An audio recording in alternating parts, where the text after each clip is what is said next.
Hello everyone, welcome to my blog. আমি প্রিয়াঙ্কা। কেমন আছো তোমরা সবাই? চলো আজকে তোমাদের সাথে শেয়ার করি হাওয়াইয়ের ব্লগ 2। আমাদের ফ্লাইটটা ছিল আনা এ এয়ারবাস 380। এটাতে দুটো ফ্লোর ছিল।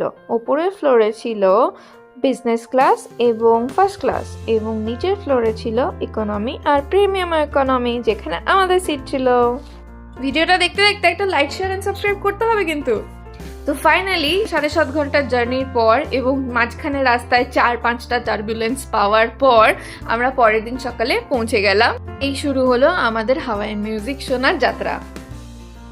এয়ারপোর্ট থেকে নেমেই আমরা বাইরের দিকে ইনফরমেশন কাউন্টারে গেলাম। সেখানে আমরা জিজ্ঞাসা করলাম হোলা কার্ড আমরা কোথায় থেকে পাবো। হোলা কার্ড হলো একটা এমন কার্ড যেটা দিয়ে তুমি আনলিমিটেড একটা দিনের জন্য রিচার্জ করতে পারো এবং আনলিমিটেড তুমি ওটাতে ইউজ করতে পারবে পাবলিক